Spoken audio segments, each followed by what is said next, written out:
Hey guys, I wanted to make a quick video before my husband and kids come back inside while I have the house to myself. And this just came up on a client call, and the idea is how to remain mindful when you're eating. And there's a little framework I use with clients, and maybe it'll be helpful for you too.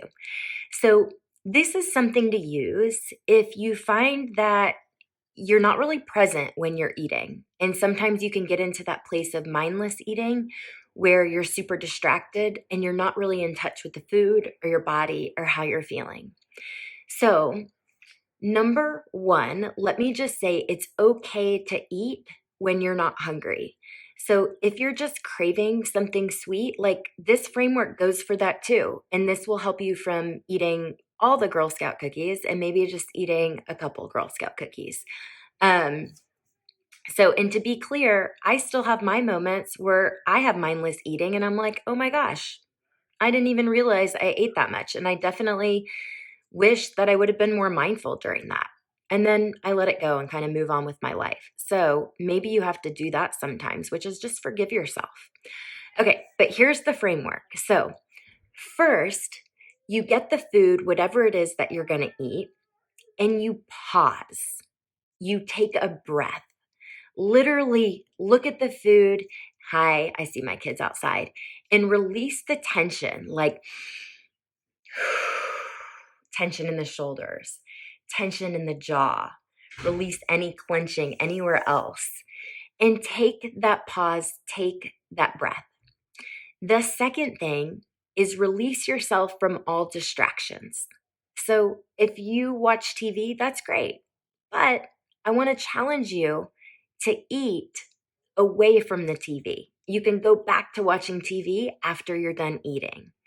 If you look at your phone, if you're on your computer, I want to challenge you to release yourself from those distractions and just sit with yourself and the food. I promise you'll be way more mindful. So, the first, you're going to pause and take a deep breath.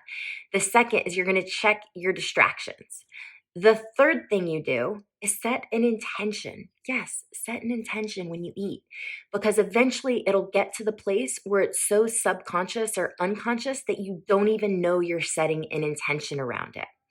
So the intention can be simply, I'm hungry and it's lunchtime, and my intention is to eat enough where I'm full.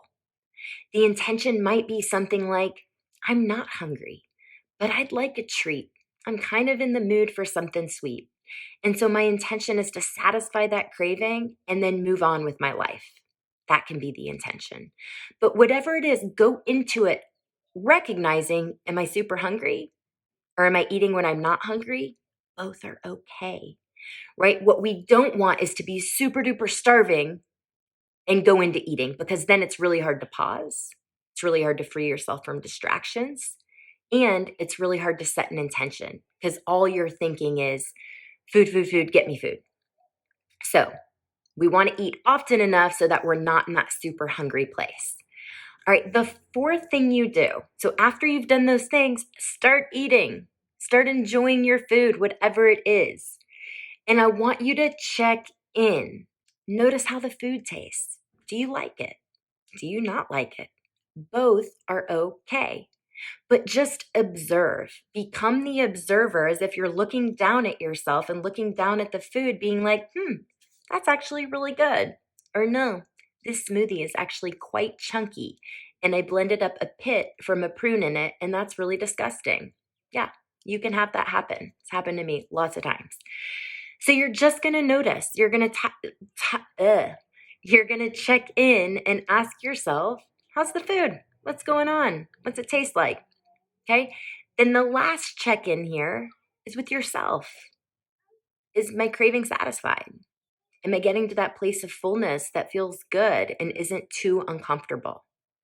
And so, with those check ins, what happens is you're mindful and it's putting you in the present moment, putting you in the present moment. We cannot release ourselves from all distractions everywhere, anywhere. And so, by asking yourself those things, you come back to being in your body. You come back to being with your food, and you can ask yourself those questions. Should I finish this? Should I leave food on the plate? Again, Both are okay. You just have to check in with yourself. All right, so let's review. Get your food out. Maybe you can do this now. Get your food out. Take a look at it. Before you eat it, I want you to pause and take a breath. Release yourself from distractions. So notice, take inventory. Do I have my phone? Do I have my TV? What am I going to do when I eat? Okay. And I challenge you to eating distraction free. You don't have to do that all the time. But if it's a challenge for you, then I want you to do it, because ultimately what you're doing is preparing yourself so that you can eat with distractions and still check in with yourself and be mindful. That's where we're trying to get to. I want you to be able to eat in front of the TV if you want to. All right, so second, take inventory of distractions. Third, intention. What am I eating this for? Am I hungry? Do I want it because it tastes good? Am I feeling anxious and that's why I'm eating it? Give yourself permission, but understand and become the observer of why you're going to eat whatever it is you're going to eat. And then the last thing you're going to do is check in. You're going to check in with yourself. Do I like the food? Do I not like it? Both are okay. And then you check in. Am I full? Am I still hungry? Do I need more? And that's it. That's just a short framework and you can apply it to eating at a restaurant. You can apply it to eating at home. You can apply it to snack time or a meal. But it's really helpful to go in with that mindset. I hope this was helpful. Also, I'm wearing pants. I know it doesn't look like it, but all right. That's all I got for this environment in COVID-19. Lucky that I am wearing pants for this video.